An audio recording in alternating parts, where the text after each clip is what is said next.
السلام علیکم ورحمۃ اللہ وبرکاتہ۔ محترم ناظرین، آپ کا استقبال ہے ہمارے channel Islamic scholars and leaders پر۔ جی ہاں ناظرین، میں وہ آپ کا میزبان محمد ثانی اور آپ دیکھ رکھے گئے ہمارا YouTube channel Islamic scholars and leaders کو۔ جیسا کہ آپ نے پچھلی ویڈیو میں سنا، سیدنا حضرت ابو بکر صدیق رضی اللہ تعالیٰ عنہ کی مدنی زندگی کی غزوی زندگی کو، جس میں انہوں نے رسول اللہ صلی اللہ علیہ وسلم کا ساتھ نہیں چھوڑا اور انفاق فی سبیل اللہ کی ایسی مثال پیش کی کہ جس کو تاریخ ایسی مثال دینے سے عاجز اور قاصر ہے، اور آپ نے ان کی زندگی کو غزوہ تبوک تک سنا، تو آج میں ان کے آگے کی زندگی پر روشنی ڈالوں گا۔ اگر آپ ہمارے اس چینل پر نئے ہیں تو پلیز سبسکرائب کیجئے اور بیل آئیکن پر دبانا نہ بھولیے، تاکہ ہماری نئی ویڈیوز کی نوٹیفیکیشن سب سے پہلے آپ کے پاس آئے گی۔ اگر ویڈیو پسند آئے تو لائک کیجئے اور اپنے دوستوں میں شیئر کیجئے۔ اگر آپ نے ہماری پچھلی ویڈیوز کو نہیں دیکھا تو اس کی لنک ہم نے ڈسکرپشن باکس میں دے دی ہے، تو آپ وہاں سے جا کر دیکھ لیجئے۔ تو چلیے شروع کرتے ہیں۔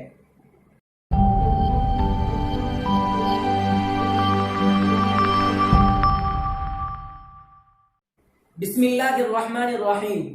محترم ناظرین، آپ نے حضرت ابو بکر صدیق رضی اللہ تعالیٰ عنہ کی زندگی کو غزوہ تبوک تک سنا، تو آج میں ان کے آگے کی زندگی پر روشنی ڈال رہا ہوں۔ جب سن 8 ہجری میں فتح مکہ کا واقعہ پیش آیا اور غزوہ حنین کا معرکہ پیش آیا، تو اس وقت سنت ابراہیمی کے مطابق حج ادا نہ ہو سکا۔ پھر سن 9 ہجری میں یہ پہلا موقع تھا کہ کعبۃ اللہ کو کفر و شرک سے بالکل پاک اور صاف کر دیا جائے اور سنت ابراہیمی کے مطابق حج ادا کیا جا سکے۔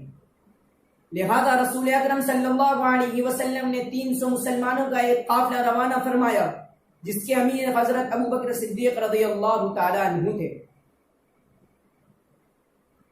ابھی ایک مقام پر پہنچے ہوتے گئے کہ آپ صلی اللہ علیہ وسلم کی اٹھنی کی بلبلانے کی آواز سنائی دیتی ہے، تو حضرت ابو بکر صدیق رضی اللہ تعالیٰ عنہ فوراً پہچان جاتے ہیں اور پیچھے مڑ کر دیکھتے ہیں تو حضرت علی رضی اللہ تعالیٰ عنہ ہوتے گئے۔ حضرت ابو بکر صدیق رضی اللہ تعالیٰ عنہ کو خیال آتا ہے کہ ضرور آپ صلی اللہ علیہ وسلم پر وحی نازل ہوئی ہوگی، یا حج کے امیر بنانے سے متعلق اپنا فیصلہ بدل دیا ہوگا۔ اس لیے حضرت علی رضی اللہ تعالیٰ عنہ سے فرمایا کہ آپ امیر بن کر آئے ہو یا قاصد بن کر؟ تو حضرت علی رضی اللہ تعالیٰ عنہ نے جواب دیا، قاصد بن کر آیا ہوں۔ اور نبی کریم صلی اللہ علیہ وسلم نے سورہ براءت کی 40 آیتوں کے ساتھ مجھے بھیجا ہے تاکہ میں اس کو حج کے موقع پر اعلان عام کر دوں۔ جب حج کا موقع آتا ہے، 8، 9 اور 10 ذی الحجہ کے دن امیر کی حیثیت سے تینوں دن حضرت ابو بکر صدیق رضی اللہ تعالیٰ عنہ نے خطبہ پڑھا اور حضرت علی رضی اللہ تعالیٰ عنہ نے سورہ براءت کا اعلان عام کیا۔ اس اعلان عام میں حضرت ابو ہریرہ رضی اللہ تعالیٰ عنہ بھی تھے۔ اعلان عام کے الفاظ یہ تھے، اس سال کے بعد نہ کوئی مشرک حج ادا کرے گا اور نہ کوئی بغیر کپڑے کے طواف کرے گا۔ سن 10 ہجری میں رسول اکرم صلی اللہ علیہ وسلم حج کے لیے تشریف لاتے ہیں، جسے حجۃ الوداع بھی کہتے ہیں۔ اس وقت آپ کے ہم سفر حضرت ابو بکر صدیق رضی اللہ تعالیٰ عنہ تھے، اور آپ کا سامان سفر حضرت ابو بکر صدیق رضی اللہ تعالیٰ عنہ کی اونٹنی پر ہی تھا۔ اور حضرت ابو بکر صدیق رضی اللہ تعالیٰ عنہ کا حجۃ الوداع میں موجود ہونا دلائل سے ثابت ہے۔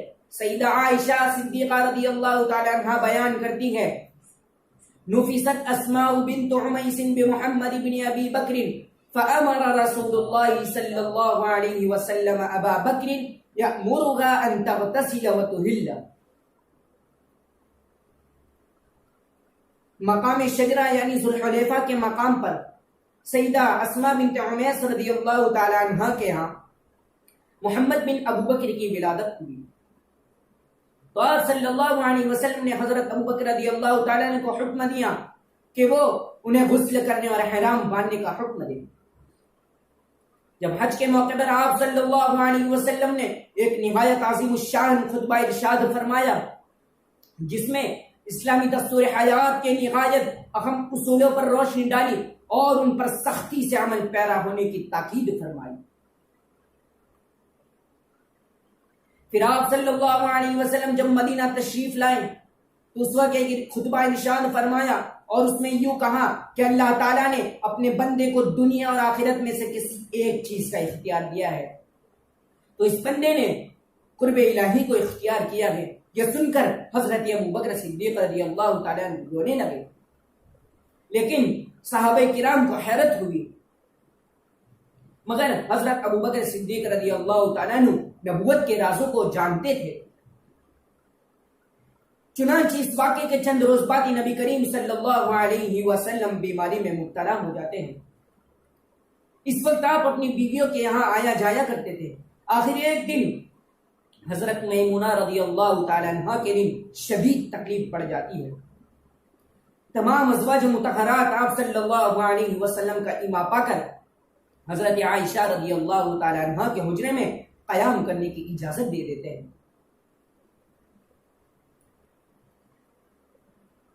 جب تک آپ صلی اللہ علیہ وسلم کے اندر چلنے کی طاقت تھی تو آپ مسجد میں امامت کے لیے تشریف لاتے۔ جب آپ کے اندر طاقت نہ رہی تو آپ نے حضرت عائشہ رضی اللہ تعالی عنہ سے فرمایا ابو بکر کو کہو نماز پڑھائیں۔ تو حضرت عائشہ رضی اللہ تعالی عنہ نے فرمایا ابو بکر رضی اللہ تعالی عنہ رقیق القلب ہے، اگر وہ امامت کروائیں گے تو فرط گریہ کی وجہ سے ان کی آواز سنائی نہیں دے گی، لہذا آپ عمر رضی اللہ تعالیٰ عنہ کو حکم دیں۔ اسی وقت حضرت حفصہ رضی اللہ تعالیٰ عنہ موجود ہوتی ہیں تو وہ اپنے والد کی سفارش کرتی ہیں، لیکن آپ صلی اللہ علیہ وسلم اصرار کے ساتھ حکم دیتے ہیں ابو بکر کو کہو نماز پڑھائے، لہذا آپ کے اس ارشاد کے مطابق حضرت ابو بکر صدیق رضی اللہ تعالیٰ نے 3 دنوں تک نماز پڑھائی۔ آخر ایک دن حضرت صلی اللہ علیہ وسلم کو کچھ افاقہ محسوس ہوا تو آپ نماز کے لیے تشریف لائے، تو اس وقت حضرت ابوبکر صدیق رضی اللہ تعالیٰ عنہ نماز شروع کر چکے ہوتے ہیں۔ آپ کو دیکھ کر پیچھے ہٹنے لگتے ہیں تو آپ صلی اللہ علیہ وسلم اشارے سے منع فرما دیتے ہیں، پھر آپ ان کے پہلو میں آ کر بیٹھ جاتے ہیں۔ حضرت ابوبکر صدیق رضی اللہ تعالیٰ عنہ اب نبی کریم صلی اللہ علیہ وسلم کی اور دوسرے صحابہ حضرت ابوبکر صدیق رضی اللہ تعالیٰ عنہ کی اقتدا کر رہے ہیں۔ ایک دن آپ صلی اللہ علیہ وسلم کے حجرے کا پردہ اٹھا اور آپ نے دیکھا حضرت ابوبکر صدیق رضی اللہ تعالیٰ عنہ اس وقت نماز کے لیے آگے بڑھ رہے تھے، تو وہ آپ کو دیکھ کر پیچھے ہٹ جاتے ہیں، مگر آپ صلی اللہ علیہ وسلم اشارے سے انکار کر دیتے ہیں۔ اس وقت آپ کے صحابہ نے آپ کے پرنور چہرے کو فرحت و مسرت کے ساتھ دیکھا تھا۔ جب آپ رضی اللہ تعالیٰ نے نماز کو مکمل کر دی، مگر انہیں معلوم نہ تھا کہ جو آپ صلی اللہ علیہ وسلم کو انہوں نے دیکھا ہے وہ آخری مرتبہ دیکھا، جو انہوں نے دیدار کیا تھا وہ آخری دیدار تھا۔ صحابہ نے آپ کو فرحت و مسرت کے ساتھ دیکھا تھا، مگر انہیں معلوم نہ تھا کہ یہ آخری جلوہ تھا۔ چنانچہ آپ صلی اللہ علیہ وسلم اس دار فانی سے اپنے محبوب اعلیٰ اور رفیق اعلیٰ سے جا ملتے ہیں۔ جب آپ صلی اللہ علیہ وسلم اس دنیا سے وصال فرما گئے تو کچھ صحابہ کو آپ کی موت کا یقین نہیں آ رہا تھا، کچھ آپ کی موت کا تو انکار کر رہے تھے، اور کسی صحابہ اور دوسرے صحابہ کے اندر کھڑے اور بولنے کی سکت تک نہ رہی۔ جیسے کہ حضرت ابوبکر صدیق رضی اللہ تعالیٰ عنہ کو معلوم ہوتا ہے تو اپنے قیام گاہ یعنی مقام سخ سے گھوڑے پر تشریف لاتے گئے اور گھوڑے سے اتر کر سیدہ عائشہ صدیق مدینہ منورہ مسجد نبوی میں آتے گئے اور سیدہ عائشہ کے حجرے میں تشریف لاتے گئے۔ پھر آپ صلی اللہ علیہ وسلم کے پاس آتے گئے اور اس وقت آپ پر یمنی چادر ڈھکی ہوئی تھی، تو آپ پر سے چادر کو ہٹاتے گئے اور جھک کر آپ کے چہرے انور کو بوسہ دیتے ہیں، پھر ارشاد فرماتے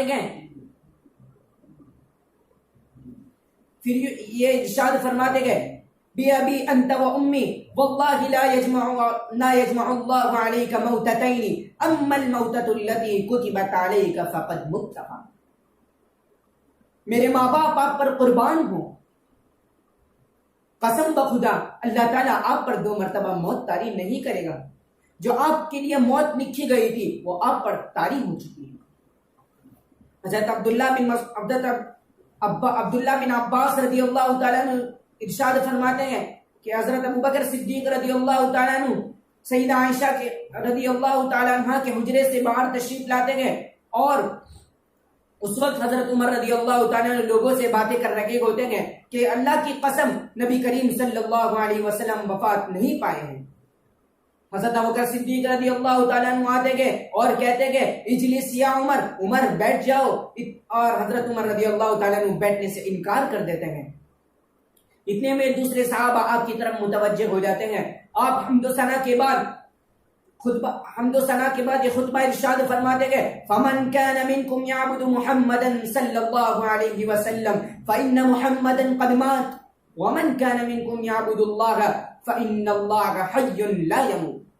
سنو، تم میں سے جو شخص محمد صلی اللہ علیہ وسلم کی عبادت کرتا تھا تو وہ جان لے کہ نبی کریم صلی اللہ علیہ وسلم وفات پا چکے ہیں، اور جو اللہ کی عبادت کرتا تھا تو وہ جان لے کہ اللہ تعالی ہمیشہ سے زندہ ہے، اسے کبھی موت نہیں آئی۔ پھر آپ نے یہ آیت کریمہ تلاوت فرمائی وَمَا مُحَمَّدٌ إِلَّا رَسُولٌ قَدْ خَلَتْ مِن قَبْلِهِ الرُّسُلُ أَفَإِن مَّاتَ أَوْ قُتِلَ انقَلَبْتُمْ عَلَىٰ أَعْقَابِكُمْ وَمَن يَنقَلِبْ عَلَىٰ عَقِبَيْهِ فَلَن يَضُرَّ اللَّهَ شَيْئًا وَسَيَجْزِي اللَّهُ الشَّاكِرِينَ۔ نہیں ہے محمد مگر ایک رسول، اس سے پہلے کئی رسول گزرے گئے، اگر وہ فوت ہو جائے یا قتل کر دیے جائے تو کیا تم اپنی ایڑیوں پر پھر جاؤ گے؟ جو شخص اپنی ایڑیوں پر پھر جائے تو وہ یاد رکھے کہ اللہ سبحانہ و تعالیٰ کا کچھ بھی نقصان نہیں پہنچا سکتا، اور اللہ تعالیٰ کا شکر جو شخص اللہ تعالیٰ کا شکر کرے گا اسے اللہ جلد جزا عطا فرمائیں گے۔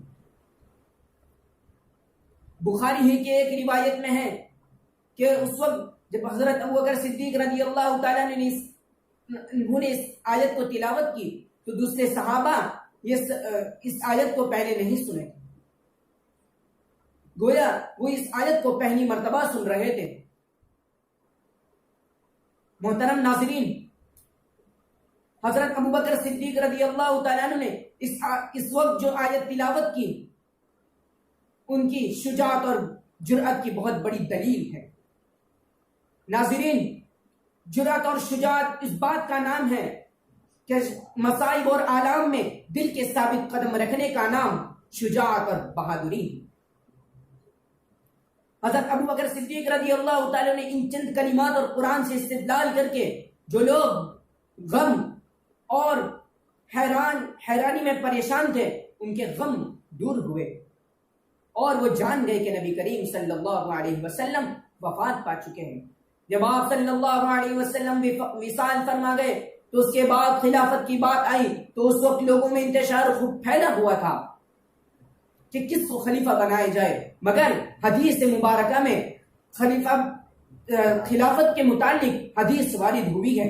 سیدنا جابر بن مطعم رضی اللہ تعالیٰ عنہ روایت کرتے ہیں کہ ایک مرتبہ نبی کریم صلی اللہ علیہ وسلم کے پاس ایک عورت آئی،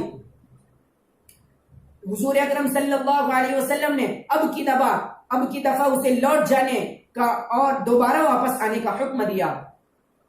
اس نے کہا بتلائیے اگر میں آپ کو نہ پاؤں، وہ یہ کہنا چاہتی تھی اگر آپ وفات پا جائے تو میں آپ کی وفات کے بعد کس سے ملوں؟ تو آپ صلی اللہ علیہ وسلم نے ارشاد فرمایا ان لم تجدینی فاتی ابا بکر، اگر تم مجھے نہ پا سکے تو ابو بکر کے پاس جانا۔ یہ حدیث اس بات پر دلالت کرتی ہے کہ آپ صلی اللہ علیہ وسلم کے وعدوں کی تکمیل کے لیے کسی ایک خلیفے کی ضرورت تھی، اور اس حدیث میں ان لوگوں کے لیے رد ہے جو یہ سمجھتے ہیں کہ سیدنا علی رضی اللہ تعالیٰ عنہ اور سیدنا عباس رضی اللہ تعالیٰ عنہ کے لیے آپ صلی اللہ علیہ وسلم نے خلیفہ کی تنصیص فرمائی تھی۔ ناظرین، یہ کہ حضرت ابوبکر صدیق رضی اللہ تعالیٰ عنہ کی خلافت سے پہلے کی زندگی، جس میں انہوں نے رسول اللہ صلی اللہ علیہ وسلم کے وفات کے موقع پر جو انتشار اور اختلاف پھیلا ہوا تھا اس کو اپنی فراست ایمانی کے ذریعے سے ختم فرمایا۔ تو اگر آپ ہمارے اس چینل پر نئے ہیں تو پلیز سبسکرائب کیجئے اور بیل آئیکن پر دبانا نہ بھولیے تاکہ ہماری نئی ویڈیوز کی نوٹیفیکیشن سب سے پہلے آپ کے پاس آئے گی۔ اگر ویڈیو پسند آئے تو لائک کیجئے اور اپنے دوستوں میں شیئر کیجئے۔ اگر آپ نے ہماری پچھلی ویڈیوز کو نہیں دیکھا تو اس کی لنک ہم نے ڈسکرپشن باکس میں دے دی ہے، تو آپ وہاں سے جا کر دیکھ لیجئے۔ میں ہوں آپ کا میزبان محمد ثانی۔ السلام علیکم ورحمۃ اللہ وبرکاتہ۔